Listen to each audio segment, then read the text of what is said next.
दोस्तों, क्या आपको पता है कि ऑक्सीजन हमारे लिए कितना ही महत्वपूर्ण है? जी हाँ दोस्तों, ऑक्सीजन हमारे लिए सबसे ज़्यादा इम्पोर्टेंट है, जिससे कोई इंसान शायद 1 मिनट भी ज़िंदा नहीं रह सकता।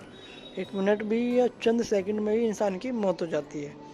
इंसान ही नहीं, पूरी दुनिया की प्रजाति चंद सेकंडों में, चंद मिनटों में विलुप्त हो जाएगी बिना ऑक्सीजन के। चाहे वो पानी हो, ठीक है, क्योंकि पानी में भी ऑक्सीजन होता है जिससे मछलियाँ सांस लेती हैं, चाहे वो हमारे एटमॉस्फेयर में हो। पर दोस्तों, क्या आपको पता है कि ऐसी भी एक इस दुनिया में जीव मौजूद है जो बिना ऑक्सीजन के रह सकता है? आप सोच रहे हो, कह रहे होंगे कि यार ये तो इम्पॉसिबल है।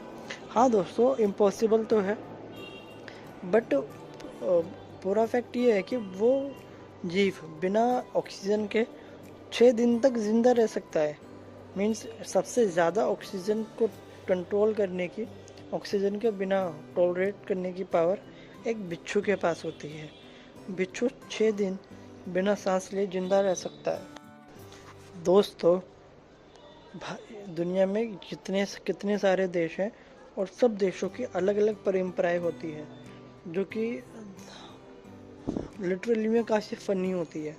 तो दोस्तों, आज का जो फैक्ट है वह इटली के बारे में है। हाँ जी, इटली एक देश है, उसके बारे में एक फैक्ट है।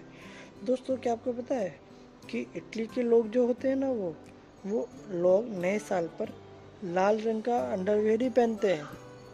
मीन्स उनके अकॉर्डिंग ऐसा इसलिए होता है क्योंकि उनका ऐसा मानना है कि नए साल के दिन लाल रंग का अंडरवेयर पहनना शुभ माना जाता है।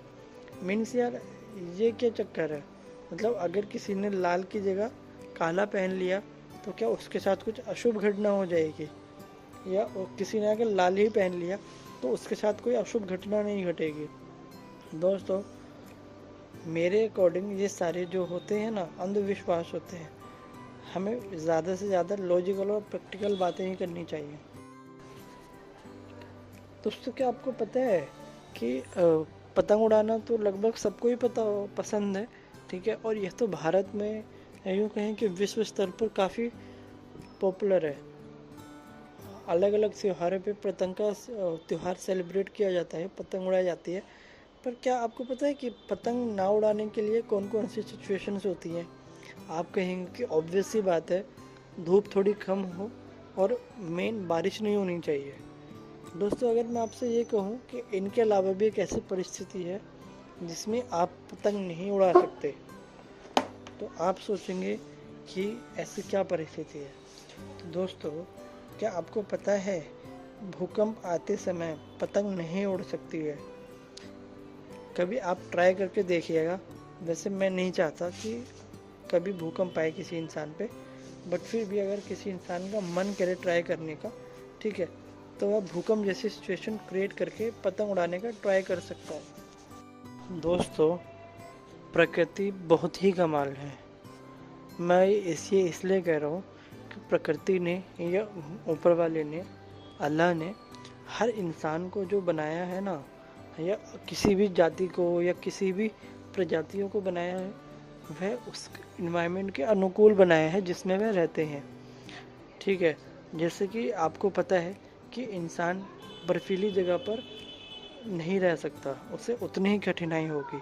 तो हर इंसान को उसके एक हैबिटेट के हिसाब से बनाया है, ठीक है। जैसे पोलर बियर्स होते हैं, वे गर्म इलाके में नहीं रह सकते, ठीक है, और शेर ठंडे इलाके में नहीं रह सकते।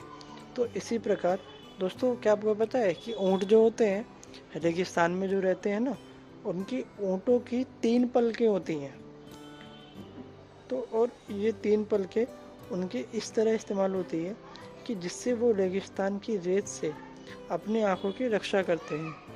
दोस्तों, wow, that's an amazing fact. हाथी को लोगों की को अच्छी पहचान होती है। मीन्स हाथी जो होते हैं ना, दोस्तों को अच्छे से पहचान लेते हैं और दुश्मन को भी अच्छे से पहचान लेते हैं, क्योंकि हाथी जो होते हैं ना, वो बहुत ही भोले जानवर होते हैं और काफ़ी इंटेलिजेंट भी होते हैं और एक ह्यूमन का काफ़ी अच्छा दोस्त भी माना जाता है। आपने मूवीज़ के नाम तो सुने ही होंगे, जिसमें एक हाथी मेरे साथी एक मूवी है, और भी कई मूवीज़ में हाथियों को एज अ फ्रेंड दिखाया जाता है। तो दोस्तों, हाथी को स्वभाव पहचानने की क्षमता है। इससे वह पहचान सकता है कि कौन इंसान उसे नुकसान पहुंचाने के लिए आ रहा है, कौन उसका दोस्त है, या यूँ कहीं कि कौन उसका दुश्मन है। उसे अच्छे से इंसानों की परख होती है।